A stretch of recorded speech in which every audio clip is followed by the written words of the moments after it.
Si vous rêvez monter vos vidéos comme Iman Gadji sur votre téléphone ou bien sur votre ordinateur facilement et gratuitement dans votre logiciel CapCut. Aujourd'hui, on va vous montrer pas à pas comment vous allez faire de manière professionnelle, même si vous êtes débutant. Donc, regardez entièrement la vidéo et surtout ne pas sauter les parties parce que cette partie compte. Donc, si vous êtes chaud, abonnez-vous, likez et activez la cloche de notification pour ne rien manquer de nos prochaines vidéos. Donc, on se retrouve dans mon ordinateur. Let's go!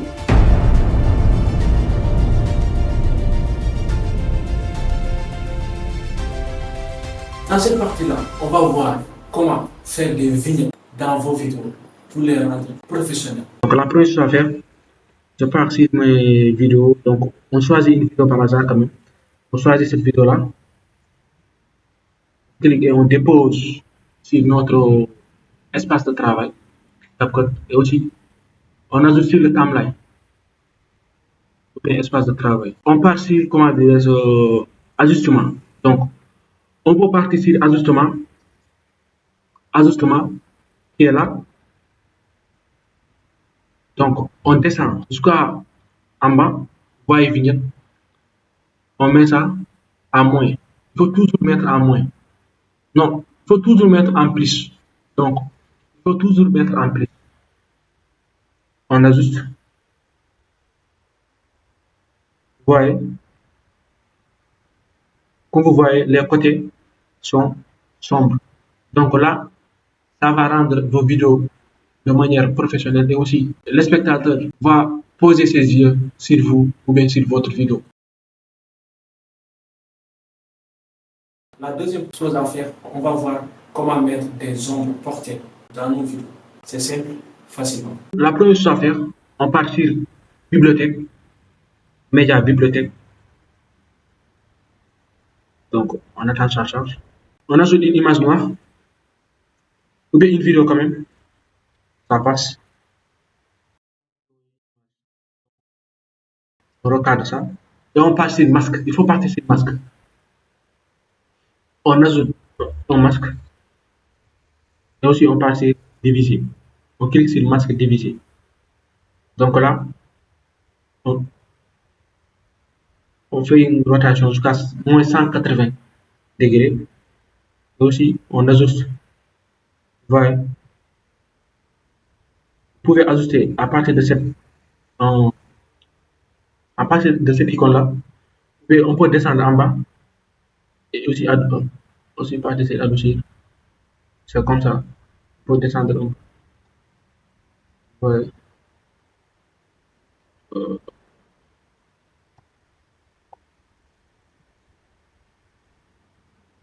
Ça est là. C'est quand même facile. Voici, c'est quand même facile. Donc, on passe sur notre troisième élément. La troisième chose qu'on va voir, c'est comment animer les images. Par exemple, comme Iman Gadji. On a déjà exporté nos trois images. Donc, on ajoute sur le timeline et sur l'espace de travail. On ajoute, on va voir. On ajoute ça.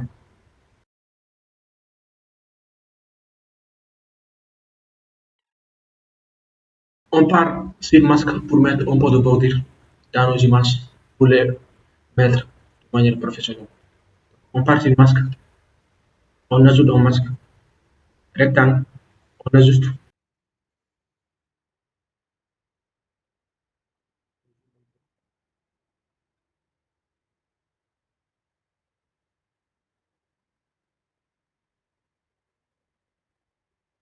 Un peu de bordure. On fait aussi la même chose avec notre image. Donc, comme vous voyez, c'est là, on a déjà ajusté nos images, nos trois images. Donc, on ajuste comme ça.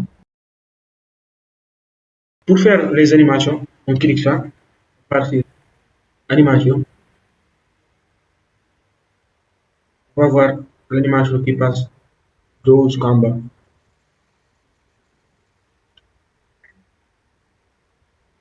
On clique sur glisser vers le haut.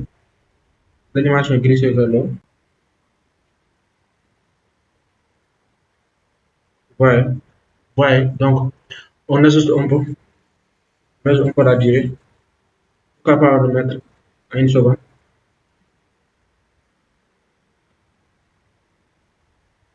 à 7 secondes, c'est bon. On fait la même chose. On règle tout et vous allez voir. Ouais, avec ça, vous pouvez animer vos images de manière professionnelle, comme Iman Gadji. Je sais pas si Iman Gadji ou c'est Iman Gadji. C'est comment? Donc, corrigez-moi si j'ai fait une faute. Je sais pas. Je sais pas si Iman Gadji ou c'est Iman Gadji.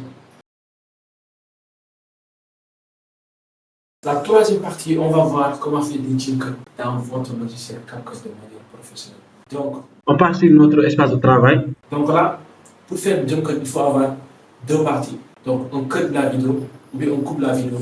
Soit on fait sur CTRL B, soit on peut partir, on clique sur B et automatiquement, nous avons notre, notre diviseur. Nous avons notre diviseur, donc on clique sur et automatiquement, ça divise. Vous voyez? Donc, attention, on repart sur A. Donc, on va faire le jingle, c'est quand même facile. Nous avons nos deux plans. Donc, le premier à 100%, le mise en échelle est à 100%. Toutes les deux sont à 100%. Donc, pour faire le jingle, il faut augmenter la mise en échelle du deuxième image ou bien de notre deuxième vidéo. Vous voyez? Donc, on part sur mise en échelle qui est là et on augmente jusqu'à 148.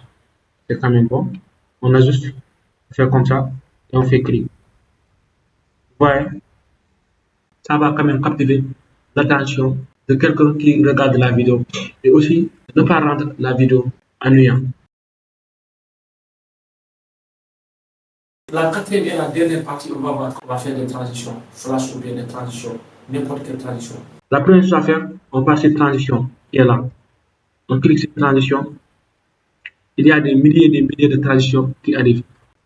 On a fondu, on a flash blanc, on a floutage, on a flash noir, on a beaucoup de choses quand même. On a inspiration, tout cela. Donc, on choisit l'inspiration, on clique et on dépose au milieu, entre nos deux quêtes. Donc, on clique ça, on dépose et automatiquement ça ajuste.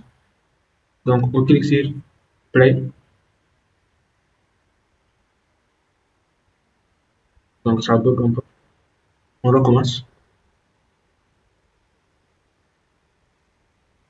Voilà.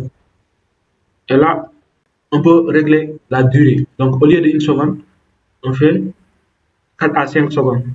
Donc, automatiquement, si on fait play, voilà.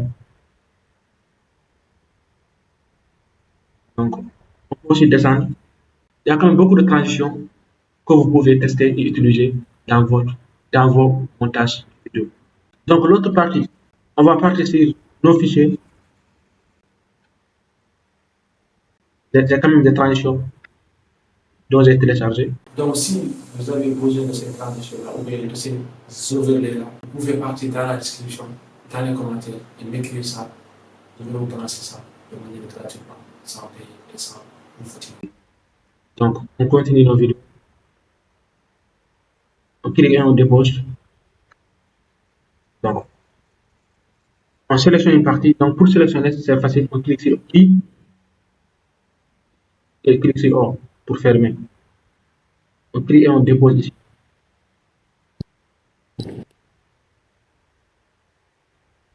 Donc, on ajuste ça. On le met entre les deux quêtes. Il faut toujours les mettre entre les deux quêtes. On fait comme ça. On va voir. On ajuste d'abord. Donc là, on n'arrive pas à voir notre vidéo. Donc pour faire ça, pour le rendre fluide, votre transition ou bien vos volets, on clique sur la vidéo ou bien sur la transition On descend en bas jusqu'à voir mélange. On clique sur mélange, on clique sur mode par défaut, on clique et on passe sur superposition. Ça va vous permettre de rendre les transitions de manière fluide. Merci d'avoir regardé entièrement la vidéo jusqu'à ici. Je vous invite à abonner, liker, activer la cloche de notification pour ne pas manquer de vidéos. Et aussi, dites-moi dans les commentaires quel genre d'effet ou bien quel genre d'animation dont vous voulez apprendre. Donc, on va vous servir avec plaisir. Et n'oubliez pas de mettre en commentaire ce que vous pensez de cette vidéo-là. Merci beaucoup. Restez créatifs.